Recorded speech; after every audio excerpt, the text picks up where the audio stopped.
Hi all, welcome to CC Bank and Chikumoon Film. അപ്പോൾ നമ്മുടെ CSEB എക്സാമിന്റെ date നമുക്ക് എത്തിയിരിക്കുകയാണ്. ജൂലൈ ഓഗസ്റ്റ് മാസമായിട്ടാണ് നമ്മുടെ എക്സാം വരുന്നത്. അപ്പോൾ ഇനിയുള്ള ദിവസങ്ങൾ നമ്മൾ എക്സാമിനെ കൃത്യമായിട്ട് എന്ത് ചെയ്യണം, പ്രിപ്പയർ ചെയ്യണം. അപ്പോൾ നമ്മൾ ഇന്നത്തെ ക്ലാസ്സിൽ ഡിസ്കസ് ചെയ്യാൻ പോകുന്ന കോപ്പറേറ്റീവ് ലോയിൽ, അതായത് അടുത്ത എക്സാമിന് ഉറപ്പായിട്ടും ചോദ്യം വരാൻ സാധ്യതയുള്ള ഒരു ഏരിയയിൽ നിന്നാണ് നമ്മൾ കുറച്ച് ചോദ്യങ്ങളായിരിക്കും ഡിസ്കസ് ചെയ്യുന്നത്. അതുകൊണ്ട് നിങ്ങൾ ഈ ഒരു ക്ലാസ് എന്ത് ചെയ്യുക, സ്കിപ്പ് ചെയ്യാതെ കാണുക. അതുപോലെ CSEB എക്സാമിന് പ്രിപ്പയർ ചെയ്യുന്ന നിങ്ങളുടെ ഫ്രണ്ട്സിലേക്ക് ഈ വീഡിയോ ഒന്ന് ഷെയർ ചെയ്തേക്കുക. അപ്പോൾ നമുക്ക് ക്ലാസ്സിലേക്ക് പോകാം. അപ്പോൾ ആദ്യത്തെ ചോദ്യം എന്ന് പറയുന്നത്, as per rule 35B, the secretary of state cooperative election commission who shall be an officer dash of cooperative department. Option A, additional registrar. Option B, joint registrar. Option C, deputy registrar. Option D, not below the rank of joint registrar. എന്താണ് ചോദിച്ചിരിക്കുന്നത്? Rule 35B എന്തിനെ കുറിച്ചാണ്?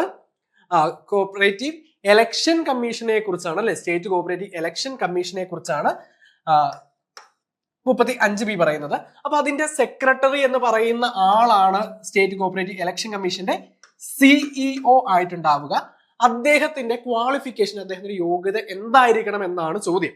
നമുക്ക് നോക്കുകയാണെങ്കിൽ state cooperative election commissioner എന്ന് പറയുന്ന ഒരാളുണ്ട് അല്ലെ, സ്റ്റേറ്റ് കോപ്പറേറ്റീവ് ഇലക്ഷൻ കമ്മീഷണർ. അദ്ദേഹത്തിന്റെ ക്വാളിഫിക്കേഷൻ എന്താണ്? അദ്ദേഹം special secretary to government law department, not below the rank of special secretary to government law department ആണ് എന്ത്, നമ്മുടെ ചീഫ് ഇലക്ഷൻ കമ്മീഷണറുടെ ക്വാളിഫിക്കേഷൻ. അങ്ങനെയെങ്കിൽ സെക്രട്ടറിയുടെ, അതായത് എന്താണ്, റൂൾ 35B പ്രകാരം സ്റ്റേറ്റ് കോപ്പറേറ്റീവ് ഇലക്ഷൻ കമ്മീഷന്റെ സെക്രട്ടറിയുടെ ക്വാളിഫിക്കേഷൻ എന്താണ് നോക്കുകയാണെങ്കിൽ നമ്മൾ 4 ഓപ്ഷൻ നമ്മൾ പറഞ്ഞു കഴിഞ്ഞു. അപ്പൊ ആൻസർ ആയിട്ട് വരുന്ന ഏതാണ്? Not below the rank of joint registrar. എന്താണ് നമ്മുടെ chief cooperative election commissioner qualification not below the rank of special secretary to government law department ആണ് എങ്കിൽ അതിന്റെ സെക്രട്ടറിയുടെ ക്വാളിഫിക്കേഷൻ എന്ന് പറയുന്നത് not below the rank of joint registrar, അതായത് joint രജിസ്ട്രാറിന് മുകളിലേക്ക് സ്ഥാനമുള്ള ആളായിരിക്കണം എന്ത്, കോപ്പറേറ്റീവ് ഇലക്ഷൻ കമ്മീഷന്റെ സെക്രട്ടറി ആയിട്ട് ഉണ്ടാവേണ്ടത്. അടുത്ത ചോദ്യം നമുക്ക് നോക്കാം. According to section 27 subsection 1 of the Kerala Cooperative Societies Act, subject to the provision of the Act, rules and bylaw, the final authority of a society shall vest in which of the following? വളരെ simple, വലിയ രീതിയിൽ ഉണ്ടെങ്കിലും എന്താണ് ചോദ്യം? വളരെ simple ആണ്. എന്താണ് ചോദിച്ചിരിക്കുന്നത്? ഫൈനൽ അതോറിറ്റി, ഒരു കോപ്പറേറ്റീവ് സൊസൈറ്റിയിലെ ഫൈനൽ അതോറിറ്റി ആരാണ്? നമുക്ക് എപ്പോഴും നോക്കുകയാണെങ്കിൽ നമ്മുടെ കമ്മിറ്റി അതുപോലെ തന്നെ മാനേജ്മെന്റുമായി ബന്ധപ്പെട്ട് ഒരു ചോദ്യമെങ്കിലും കുറഞ്ഞത് നമുക്ക് എന്ത് വരാറുണ്ട്, എക്സാമിന് വരാറുണ്ട്. ഇവിടെ ചോദിച്ചിരിക്കുന്നത് സെക്ഷൻ 27 ഫൈനൽ അതോറിറ്റി ആരുടെ കൈവശമാണ് എന്നാണ്. The board of directors. Option B general body. Option C registrar of cooperative society. Option D state cooperative union. അതായത് ഓരോ കോപ്പറേറ്റീവ് സൊസൈറ്റിയിലും പരമപ്രധാനമായിട്ടുള്ള തീരുമാനങ്ങൾ എടുക്കണമെങ്കിൽ ചേരുന്നത് എന്താണ്, അല്ലെങ്കിൽ അത് ആരാണ് എടുക്കുന്നത്? ജനറൽ ബോഡിയാണ് അല്ലെ. ജനറൽ ബോഡി എന്ന് പറയുന്നത് എന്താണ്? ആ കോപ്പറേറ്റീവ് സൊസൈറ്റിയിലുള്ള അംഗങ്ങൾ എല്ലാവരും കൂടി പങ്കെടുക്കുന്ന ഒരു മീറ്റിംഗ് ആണ്, അല്ലെങ്കിൽ മുഴുവൻ അംഗങ്ങളെയുമാണ് നമ്മൾ എന്ത് പറയുക, ജനറൽ ബോഡി എന്ന് പറയുന്നത്. അപ്പൊ ഒരു കോപ്പറേറ്റീവ് സൊസൈറ്റിയിലെ ഫൈനൽ അതോറിറ്റി ആരാണ്? ജനറൽ ബോഡിയാണ്. അടുത്ത ചോദ്യത്തിലേക്ക് നമ്മൾ പോകുന്നു. What is the maximum statutory number of delegates in a representative general body if the total number of members of the society does not exceed 2500? നമുക്ക് പറയുകയാണെങ്കിൽ ഇപ്പം വലിയ സൊസൈറ്റി, ഒരുപാട് ആളുകളുള്ള സൊസൈറ്റിയിൽ എല്ലാ അംഗങ്ങളെയും ഉൾപ്പെടുത്തിക്കൊണ്ട് ജനറൽ ബോഡി മീറ്റിംഗ് കൂടുക എന്നത് പ്രായോഗികമല്ലാത്ത സാഹചര്യങ്ങളിലാണ് നമ്മൾ എന്ത് കൂടുന്നത്, റെപ്രസെന്റേറ്റീവ് ജനറൽ ബോഡി ഉണ്ടാക്കുന്നത്. അപ്പൊ ഇതിലേക്കുള്ള ഇലക്ഷൻ കണ്ടക്ട് ചെയ്യുന്നത് ആരാണ്? സ്റ്റേറ്റ് കോപ്പറേറ്റീവ് ഇലക്ഷൻ കമ്മീഷനാണ് ഇതിലേക്കുള്ള ഇലക്ഷനും കണ്ടക്ട് ചെയ്യുന്നത്. അങ്ങനെയെങ്കിൽ 2500 അധികരിക്കാത്ത അംഗങ്ങളുള്ള ഒരു കോപ്പറേറ്റീവ് സൊസൈറ്റിയുടെ റെപ്രസെന്റേറ്റീവ് ജനറൽ ബോഡിയിൽ എത്ര പേര്, മാക്സിമം എത്ര പേര് വരെ ഉണ്ടാകാമെന്നാണ് ചോദ്യം. Option A 50 delegates. Option B 100 delegates. Option C 200 delegates. Option D 500 delegates. എന്താണ്? നമുക്ക് നോക്കാം ആൻസർ എന്താണെന്ന്. എത്രയാണ്? 50 ഡെലിഗേറ്റ്സ്. അതായത് 2500 വരെ അംഗങ്ങളുള്ള സംഘമാണ് എങ്കിൽ മാക്സിമം എത്രയാണ്? 50 ഡെലിഗേറ്റ്സ് ആയിരിക്കും ഉണ്ടാവുക. അപ്പം notwithstanding anything contain in sub rule 1 or sub rule 2, a delegate in the representative general body shall represent a minimum of 50 members. അതായത് RGBയിലെ ഒരു പ്രതിനിധി എന്ന് പറയുന്നത് നമ്മുടെ ജനറൽ ബോഡിയിലെ 50 പേരെ റെപ്രസെന്റ് ചെയ്യുന്ന വ്യക്തിയായിരിക്കണം. ഒരാള് 50 പേരെ റെപ്രസെന്റ് ചെയ്യുന്ന വ്യക്തിയായിരിക്കണം എന്നാണ് പറയുന്നത്. The total number of members of any RGB shall not in the case എന്താണ് പറയുന്നത്? താഴെ തന്നിരിക്കുന്ന പ്രകാരം റെപ്രസെന്റേറ്റീവ് ജനറൽ ബോഡിയിലെ അംഗങ്ങളുടെ എണ്ണം ഈ താഴെ തന്നിരിക്കുന്നതിൽ കൂടുവാൻ പാടില്ല. അപ്പൊ ഏതൊക്കെയാണ് കേസ് എന്ന് നോക്കാം. 50 in the case of the total number of members of the society does not exceed 2500.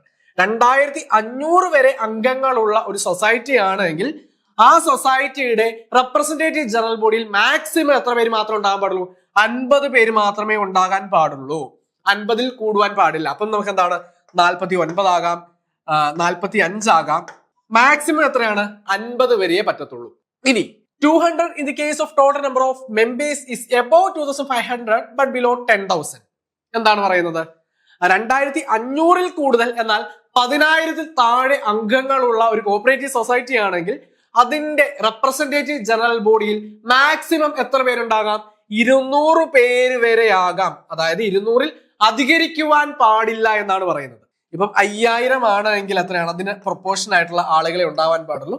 10,000 പേര് ഉള്ള ഒരു സൊസൈറ്റി ആണെങ്കിൽ മാക്സിമം എത്ര പേര് വരെ പറ്റും? മാക്സിമം 200 വരെയേ പറ്റുള്ളൂ. ഇനി 10,000ന് മുകളിലാണെങ്കിലോ ആ കോപ്പറേറ്റീവ് സൊസൈറ്റിയിലെ അംഗങ്ങളുടെ എണ്ണം 10,000ന് മുകളിലാണ്. അപ്പൊ എല്ലാവരെയും കൂടി വിളിച്ച് നമുക്ക് എന്ത് ചെയ്യാൻ പറ്റില്ല? ജനറൽ ബോഡി കൂടാനായിട്ട് പറ്റില്ല. അതുകൊണ്ട് എന്ത് വേണം? ഒരു റെപ്രസെന്റേറ്റീവ് ജനറൽ ബോഡി നമ്മൾ ക്രിയേറ്റ് ചെയ്യുകയാണ്. അങ്ങനെയെങ്കിൽ ആ റെപ്രസെന്റേറ്റീവ് ജനറൽ ബോഡിയിൽ എത്ര ഡെലിഗേറ്റ്സ് ഉണ്ടാവും എന്നുള്ളത് എങ്ങനെയാണ്? 500 ഇൻ എനി അതർ കേസസ്. ഈ മുകളിൽ പറഞ്ഞിരിക്കുന്ന കേസുകൾക്ക് പുറമെ ബാക്കി ഏത് കേസ് ആണെങ്കിലും മാക്സിമം എത്ര വരെയേ പറ്റത്തുള്ളൂ?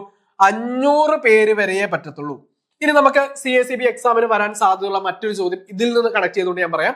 Minimum number of members minimum എത്രയാണ്? 50. കട്ട് ചെയ്തോട്ടെ. അപ്പൊ നമുക്ക് കട്ട് ചെയ്തിട്ടാണ് പറയുന്നത്. അപ്പൊ നമുക്ക് ഇതിൽ നിന്നും അടുത്ത എക്സാമിന് വരാൻ സാധ്യതയുള്ള മറ്റൊരു ചോദ്യം നോക്കാം. Maximum number of representative in A RGB നമുക്ക് ചോദിക്കാറുണ്ട് അല്ലെ? എത്രയാണ്? 500 ആണ്. മാക്സിമം നമ്പർ എത്രയാണ്? 500 ആണ്. അപ്പൊ നമുക്ക് അടുത്ത ചോദ്യത്തിലേക്ക് പോകാം. The state cooperative election commission have to exercise the power of superintendence direction control and the conduct of election to the committee of dash. അതായത് സ്റ്റേറ്റ് കോപ്പറേറ്റീവ് ഇലക്ഷൻ കമ്മീഷൻ താഴെ തന്നിരിക്കുന്നതിൽ ഏതിന്റെ ഇലക്ഷൻ ആണ് കണ്ടക്ട് ചെയ്യുന്നത് എന്നാണ് ചോദ്യം. Option A apex society. Apex സൊസൈറ്റീസിലോട്ടുള്ള election conduct ചെയ്യുന്നതാണ്. അപ്പെക്സ് സൊസൈറ്റിയിലെ കമ്മിറ്റിയിലേക്കുള്ള ഇലക്ഷൻ കണ്ടക്ട് ചെയ്യുന്നത് ആരാണ്? നമ്മുടെ സ്റ്റേറ്റ് കോപ്പറേറ്റീവ് ഇലക്ഷൻ കമ്മീഷൻ ആണ്. ഇനി പ്രൈമറി സൊസൈറ്റി നമ്മുടെ പ്രാഥമിക സംഘങ്ങളിലേക്കുള്ള ഇലക്ഷൻ കണ്ടക്ട് ചെയ്യുന്നത് ആരാണ്? അതും സ്റ്റേറ്റ് കോപ്പറേറ്റീവ് ഇലക്ഷൻ കമ്മീഷൻ ആണ്. ഇനി ഫെഡറൽ സൊസൈറ്റീസ് ആയിക്കോട്ടെ, സെൻട്രൽ സൊസൈറ്റീസ് ആയിക്കോട്ടെ, അതിലേക്കുള്ള ഇലക്ഷൻ കണ്ടക്ട് ചെയ്യുന്നത് ആരാണ്? സ്റ്റേറ്റ് കോപ്പറേറ്റീവ് ഇലക്ഷൻ കമ്മീഷൻ ആണ്. അങ്ങനെയെങ്കിൽ ഓൾ ഓഫ് ദീസ് ആണ് ആൻസർ ആയിട്ട് വരിക അല്ലെ? അപ്പൊ നമ്മുടെ ആൻസർ ആയിട്ട് വരിക option D, all of these ആണ്. അപ്പൊ നമുക്ക് അടുത്ത ചോദ്യത്തിലേക്ക് പോകാം. അടുത്ത ചോദ്യത്തിലേക്ക് പോകുന്നതിന് മുന്നേ നമുക്ക് അടുത്ത എക്സാം വരികയാണ് അല്ലെ? ഇനി നമ്മുടെ മുന്നിലുള്ളത് വളരെ കുറച്ച് ദിവസങ്ങൾ, വിരളിൽ എണ്ണാവുന്ന ദിവസങ്ങൾ മാത്രമാണുള്ളത്. അപ്പൊ നമ്മൾ എന്ത് ചെയ്യണം? ഇനി ഒരു കൃത്യമായിട്ട് ലക്ഷ്യം വെച്ചുകൊണ്ടുള്ള ഒരു പഠനമാണ് വേണ്ടത്. ഇപ്പം നിങ്ങൾ പ്രിപ്പയർ ചെയ്യുകയാണെങ്കിൽ നിങ്ങൾക്ക് 2026 തീരുന്നതിന് മുൻപ് സർവീസിൽ കയറുവാനായിട്ട് പറ്റും. അതായത് നമ്മൾ ജൂലൈ ഓഗസ്റ്റ് മാസം എക്സാം നടക്കുകയാണെങ്കിൽ നമുക്ക് സെപ്റ്റംബർ ഒക്ടോബറിലേക്ക് ലിസ്റ്റ് വന്ന് നവംബർ ഡിസംബറിലേക്ക് നമുക്ക് ജോലിയിൽ കയറാം. ഈ 2026 ജോലി മേടിക്കണമെന്ന് ആഗ്രഹിക്കുന്ന ആളുകൾക്കുള്ള ഒരു സുവർണ അവസരമാണ് ഇനി വരാൻ പോകുന്ന പരീക്ഷ. അപ്പൊ ഈ പരീക്ഷയ്ക്ക് എന്ത് വേണം? നമ്മൾ ചിട്ടയായ ഒരു പരിശീലനം ആവശ്യമാണ്. ഇനി ഇത്രയും നാളുള്ള നമുക്ക് കുറച്ച് ഗ്യാപ്പ് വന്നിട്ടുണ്ടാവും. അതൊക്കെ ഇങ്ങോട്ട് മാറ്റി വെച്ച് എന്ത് ചെയ്യുക? പഠിക്കാനായിട്ട് നോക്കുക. അപ്പൊ അങ്ങനെ പഠിക്കുവാനായിട്ട് താല്പര്യപ്പെടുന്ന ആളുകളെ ഹെൽപ്പ് ചെയ്യാൻ വേണ്ടിയിട്ട് നമ്മൾ പുതിയ ബാച്ചുകൾ നമ്മൾ സ്റ്റാർട്ട് ചെയ്യുകയാണ്. എക്സാം ഫോക്കസ് ചെയ്തുകൊണ്ടുള്ള എക്സാം ബാച്ചുകൾ നമുക്കുണ്ട്. അതുകൂടാതെ ഇപ്പം നമുക്ക് റീസെന്റ് ഡിഗ്രി പാസ് ഔട്ട് ആയി. ഇപ്പം നമുക്കറിയാം ഡിഗ്രിയുടെ റിസൾട്ട് വരാൻ പോകുന്ന സമയമാണ്. അതുപോലെ JDC-യുടെ കോഴ്സ് കഴിയുന്ന സമയമാണ്. അടുത്ത എക്സാം നിങ്ങൾ ക്രാക്ക് ചെയ്യാനായിട്ട് ആഗ്രഹിക്കുന്നുണ്ടെങ്കിൽ, ഇനി വരുന്ന നോട്ടിഫിക്കേഷൻ അപ്ലൈ ചെയ്തുകൊണ്ട് അടുത്ത എക്സാം ക്രാക്ക് ചെയ്യാനായിട്ട് നിങ്ങൾ ആഗ്രഹിക്കുന്നുണ്ടെങ്കിൽ നിങ്ങൾക്ക് എന്താ ചെയ്യാം? നമ്മുടെ ഈ ഒരു 6 month ബാച്ചിലേക്ക് ജോയിൻ ചെയ്യാം. അതായത് ഇപ്പം ഞാൻ ഈ പറഞ്ഞ കാറ്റഗറിയിലുള്ള ആളുകൾക്ക് ബേസ് മുതൽ പഠിച്ചുകൊണ്ട് നമുക്ക് എന്ത് ചെയ്യാം? അഡ്വാൻസ്ഡ് ആയിട്ടുള്ള കാര്യങ്ങൾ മനസ്സിലാക്കി വരുന്ന നോട്ടിഫിക്കേഷൻ അപ്ലൈ ചെയ്ത് കൃത്യമായി ഒരു വർഷത്തിനുള്ളിൽ നിങ്ങൾക്ക് ജോലി കയറുവാനായിട്ട് നമ്മുടെ ഒരു 6 month ബാച്ച് നിങ്ങളെ ഹെൽപ്പ് ചെയ്യും.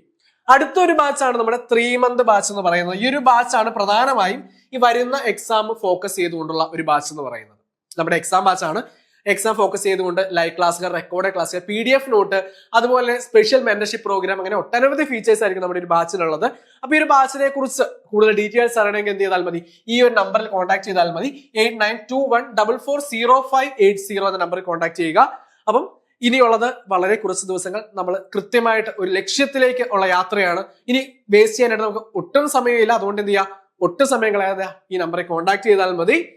അപ്പൊ നമുക്ക് അടുത്ത ചോദ്യത്തിലേക്ക് പോകാം. Section dash of the KCS act deals with casual vacancy of managing committee members. എന്താണ്, ഏത് സെക്ഷനിലാണ് നമ്മുടെ കമ്മിറ്റിയിൽ, മാനേജിംഗ് കമ്മിറ്റിയിൽ കാഷ്വൽ വേക്കൻസി എറൈസ് ചെയ്യുന്നതുമായി ബന്ധപ്പെട്ടുള്ളത്? Option A section 28(1)(k), option B section 28 subsection 1(g), option C section 28 subsection 1(a), option D section 28(1)(j). എവിടെയാണ് നമ്മുടെ മാനേജ്മെന്റ് കമ്മിറ്റിയിൽ കാഷ്വൽ വേക്കൻസീസ് അറൈസ് ചെയ്യുന്നതിനെ കുറിച്ച് പ്രതിപാദിക്കുന്നത്? നമ്മുടെ സെക്ഷൻ 28 സബ്സെക്ഷൻ 1(j)യിലാണ് അല്ലെ? ഏതാണ്? അപ്പൊ നമ്മുടെ ആൻസർ ആയിട്ട് വരിക ഓപ്ഷൻ ഡി സെക്ഷൻ 28(1)(j) ആണ്. അപ്പൊ അടുത്ത ചോദ്യത്തിലേക്ക് നമുക്ക് പോകാം. The state chief cooperative election commissioner shall be an officer not below the rank of special secretary to government dash department. എന്താണ് ചോദിച്ചിരിക്കുന്നത്? ഞാൻ ആദ്യമേ പറഞ്ഞിരുന്നു, നമുക്ക് നമ്മുടെ സ്റ്റേറ്റ് കോപ്പറേറ്റീവ് ഇലക്ഷൻ കമ്മീഷൻ എങ്ങനെയാണ്, ചീഫ് ഇലക്ഷൻ കമ്മീഷണർ ഉണ്ട്. അദ്ദേഹത്തിന്റെ ക്വാളിഫിക്കേഷൻ ഞാൻ പറഞ്ഞിരുന്നു, എന്താണ്, not below the rank of special secretary to government എന്ന് ഞാൻ പറഞ്ഞിരുന്നു. അതുപോലെ തന്നെ അതിന്റെ CEO എന്ന് പറയുന്ന ആള് സെക്രട്ടറി ആണ് എന്ന് നമ്മൾ പറഞ്ഞു. അദ്ദേഹത്തിന്റെ ക്വാളിഫിക്കേഷൻ നമ്മൾ കഴിഞ്ഞ ഒരു ക്വസ്റ്റ്യനിൽ നമ്മൾ ഡിസ്കസ് ചെയ്തിരുന്നു. എന്താണ് qualification? Not below the rank of joint registrar എന്ന് നമ്മൾ പറഞ്ഞു. അപ്പൊ ഈ ഒരു ചോദ്യം നമ്മൾ ഡിസ്കസ് ചെയ്തതാണ്. അപ്പം ഈ ഒരു ചീഫ് കോപ്പറേറ്റീവ് ഇലക്ഷൻ കമ്മീഷണർ ഏത് ഡിപ്പാർട്ട്മെന്റിൽ നിന്നുള്ള ആളാണ് എന്ന് നിങ്ങൾ എന്ത് ചെയ്യുക, കമന്റ് ബോക്സിൽ ഒന്നിട്ടേക്കുക. കാരണം നമ്മളിത് ഇതിനു മുന്നേ പറഞ്ഞതാണ്. അതുകൊണ്ട് എന്ത് ചെയ്യണം, നിങ്ങൾ അത് കമന്റ് ബോക്സിൽ ഇട്ടേക്കുക. ഓക്കെ. അപ്പം അടുത്ത എക്സാം നിങ്ങൾ ക്രാക്ക് ചെയ്യാനായിട്ട് ആഗ്രഹിക്കുന്നുണ്ടെങ്കിൽ, നിങ്ങൾക്ക് ഏറ്റവും ടഫ് ആയിട്ടുള്ള ഏരിയ ഇംഗ്ലീഷ്, മാത്സ്, GK ഒക്കെ ആണെങ്കിൽ നിങ്ങൾ എന്ത് ചെയ്യുക, ഒരു സംശയവും ഇല്ലാതെ നമ്മുടെ CC ലേണിംഗ് ആപ്പ് നിങ്ങൾ ഡൗൺലോഡ് ചെയ്യുക.